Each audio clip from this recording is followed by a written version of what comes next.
Shalom, shalom, queridos amigos. Bienvenidos un día más a Israel a Diario. Hoy es miércoles 21 de agosto, 17 del mes de Av, y todavía hay 109 rehenes israelíes retenidos en la Franja de Gaza a 320 días del comienzo de la guerra.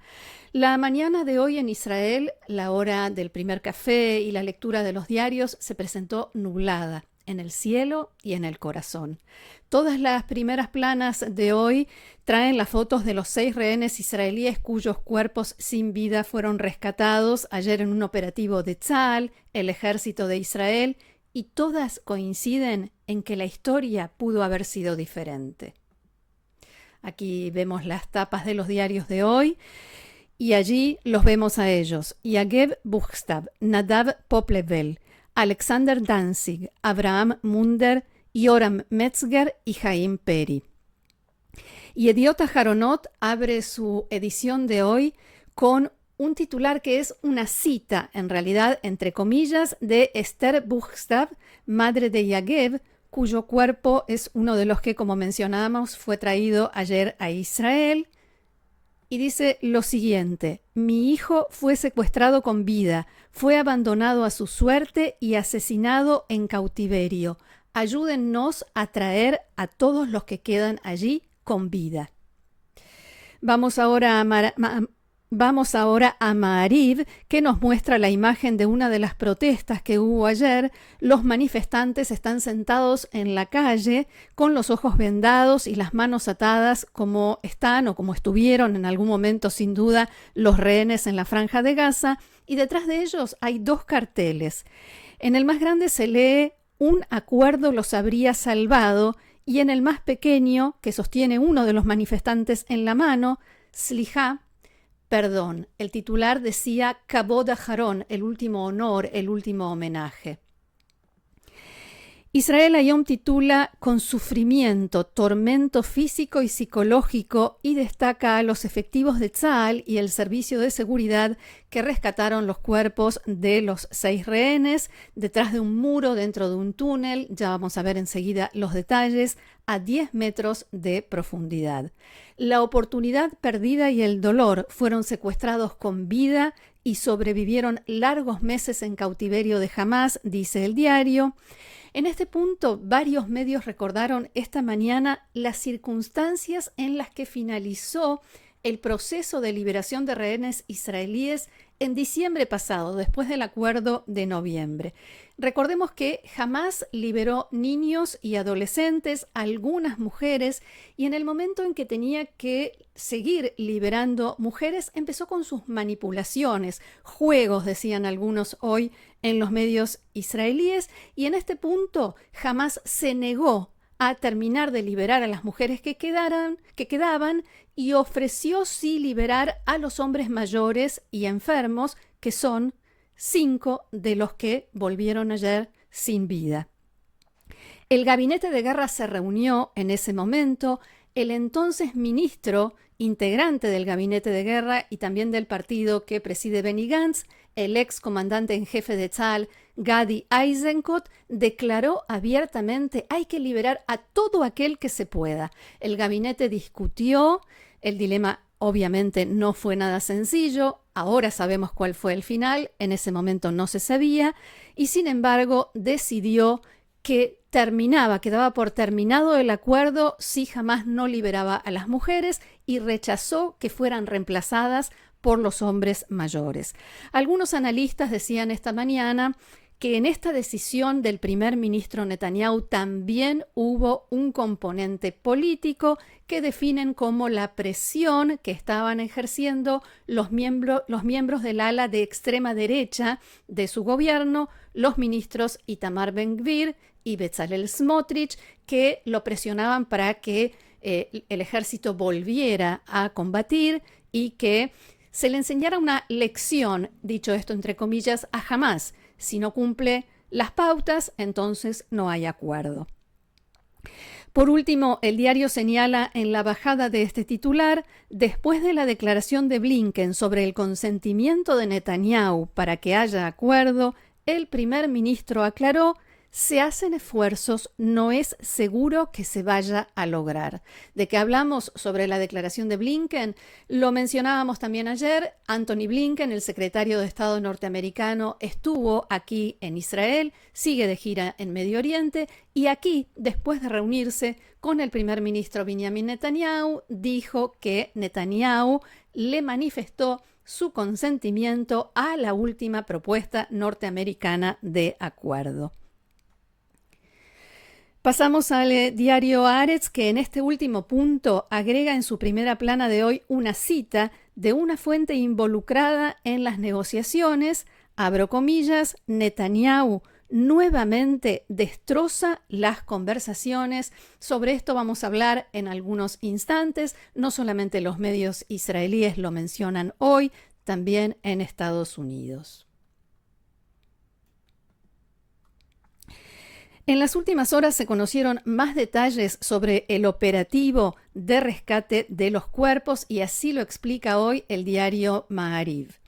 Efectivos del cuerpo de paracaidistas comenzaron hace algunos días una nueva operación militar en Khan Yunis, en la Franja de Gaza, para tratar de encontrar túneles, infraestructura terrorista en los túneles que Hamás utiliza, túneles que todavía no fueron descubiertos.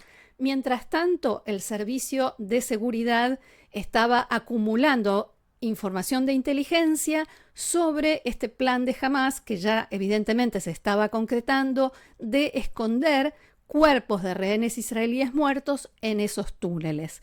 Por tanto, en algún momento, las divisiones de paracaidistas que estaban operando en la zona, allí en el barrio Hamed, que es un barrio construido por Qatar en el área de Khan Yunis, esas unidades recibieron una orden de cambiar de misión. Ya no hay que buscar túneles, hay que buscar rehenes israelíes, cuerpos de rehenes israelíes en los túneles.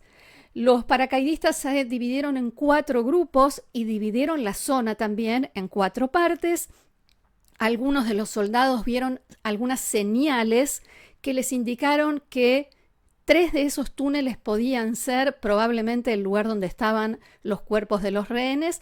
¿Por qué? Porque había terroristas de guardia en la entrada de esos túneles. Una unidad especializada hizo un mapeo del área y descubrió que solo uno de esos 3 túneles tenía una ramificación. En ese túnel, a 10 metros de profundidad, la ramificación estaba oculta tras un muro de hormigón y allí los soldados encontraron los cuerpos sin vida de los 6 rehenes israelíes. El ejército continúa investigando cómo murieron los cautivos israelíes y el comandante en jefe de Tzahal, Herzi Halevi, realizó una recorrida por la zona de los combates en la Franja de Gaza a última hora de ayer, junto a altos mandos del ejército, después, por supuesto, de que se diera a conocer la noticia del rescate de los cuerpos, y así hablaba a las tropas.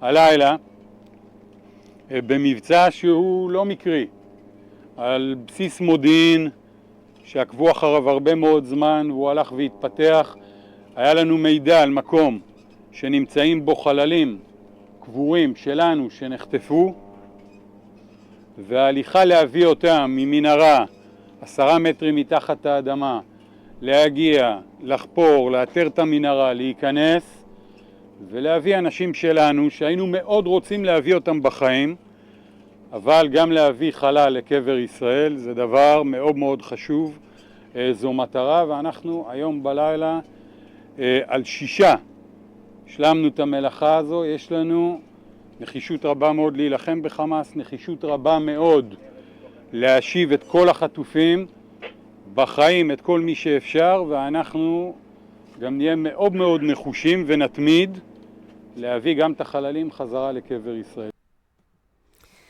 Y hay una posibilidad en la que preferimos no pensar, pero que se plantea y no hay más remedio que evaluarla, y es la posibilidad de que los rehenes israelíes y otros que murieron en cautiverio hayan sido alcanzados por bombardeos de Tzahal. Esto también se investiga. El hecho de que fueron encontrados dentro de un túnel junto a cuerpos sin vida de terroristas de Hamás refuerza, dicen los expertos, la teoría de que quedaron atrapados en el túnel que fue parcialmente bombardeado en un operativo anterior que realizó Tzal en el mes de marzo. De todos modos, quedan muchas preguntas todavía por responder. Por ejemplo, si fueron llevados a ese lugar antes o después de haber resultado muertos, una vez que comenzó esa operación en Han Yunes. Los medios también destacan hoy declaraciones que hizo anoche el portavoz de Tzal, Daniel Hagari, que dijo que no será posible rescatar a todos los rehenes en operaciones militares, y varios analistas coinciden en que, obviamente, esto es una advertencia al nivel político de que a los demás rehenes se les termina el tiempo y cada vez son menos los que podrán regresar con vida. Y después del cauto optimismo, como decían algunos, especialmente los norteamericanos, en los últimos días, el medio norteamericano Político señala hoy que 2 funcionarios estadounidenses y 2 israelíes le dijeron que temen que la propuesta norteamericana, en base a la cual se están llevando a cabo las negociaciones, esté a punto de colapsar y que no hay un acuerdo alternativo claro e inmediato que se pueda presentar en su lugar. El motivo, en primer lugar y principalmente, es que Hamás ya rechazó abiertamente la propuesta y tampoco se presentó, tampoco está participando en forma directa en las negociaciones. Y por otro lado, también está lo que sucede del lado israelí. Netanyahu se reunió, el primer ministro Benjamin Netanyahu se reunió en las últimas horas de ayer con 2 foros de familiares de rehenes y de soldados caídos que representan a grupos que exigen que sus seres queridos sean liberados mediante presión militar y no a través de un acuerdo con Hamás. El foro Gvurá, uno de estos 2 foros de los que hablábamos, emitió un comunicado después del encuentro con Netanyahu en el que citaban que el primer ministro les dijo que durante la reunión con Blinken se mantuvo firme en que Israel no abandonará el corredor de Filadelfia ni tampoco el corredor Netzarim bajo ninguna circunstancia. Y estos son los 2 principales puntos de discordia, los mayores obstáculos en este momento para la concreción del acuerdo de cese de fuego y liberación de los rehenes.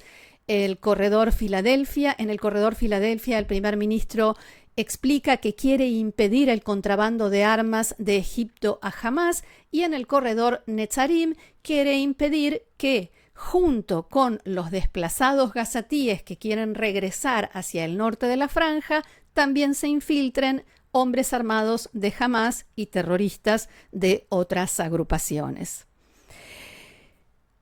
Y lo que destacaron hoy todos los medios es que Netanyahu le dijo a estos 2 grupos, primero, que Israel va a continuar con la presión militar, que va a seguir los combates, y este es otro obstáculo para el acuerdo, y que no está seguro de que se vaya a lograr un consenso que lleve a este anhelado acuerdo.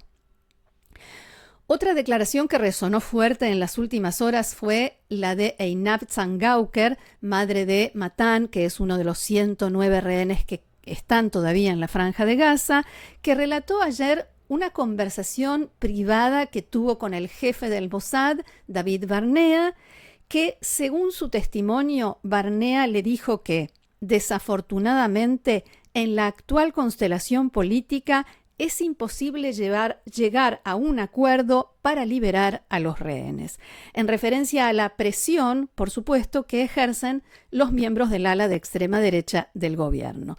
Tras estos comentarios, el Mossad, en un comunicado difundido por la oficina del primer ministro Netanyahu, negó las afirmaciones de Zangauker y dijo que esas palabras atribuidas al jefe del Mossad nunca fueron dichas.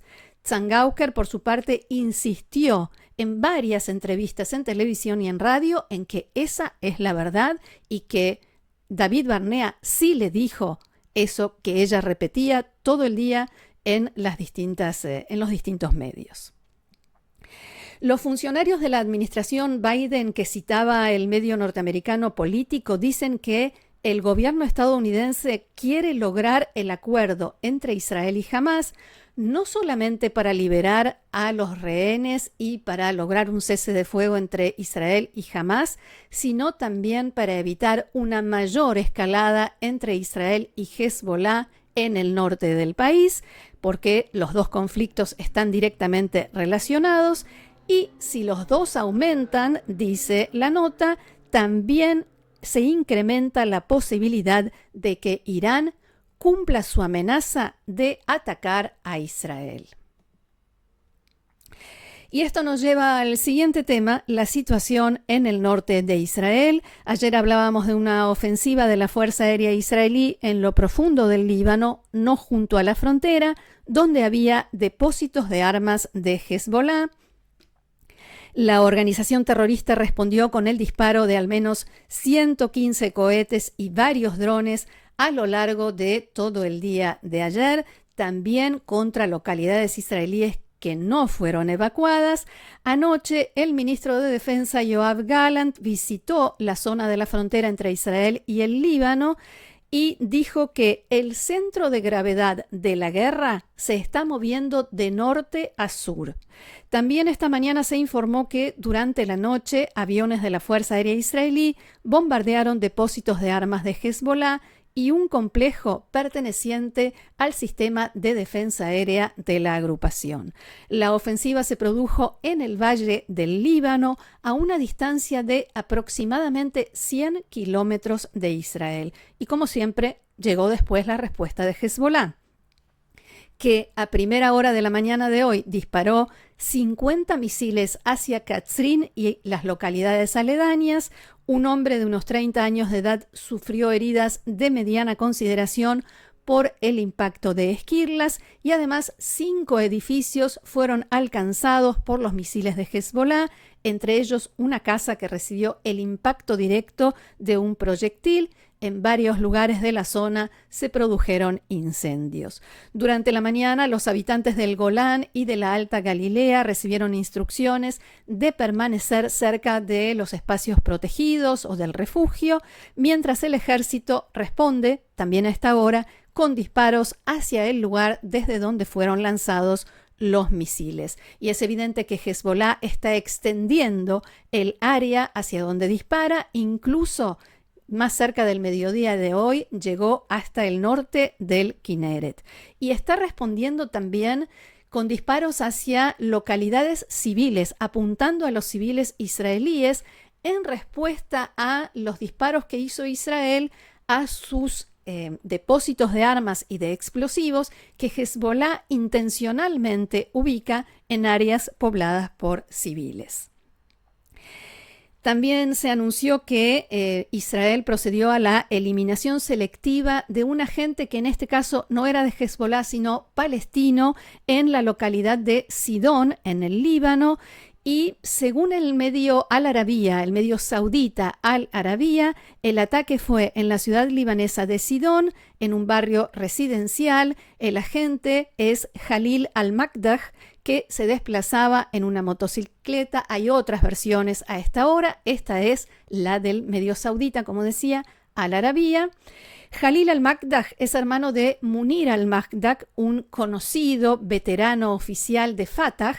Fatah es el partido que preside la autoridad palestina, pero esta es una rama rebelde que no responde a la autoridad oficial de Fatah, que es el presidente de la autoridad palestina, Mahmoud Abbas.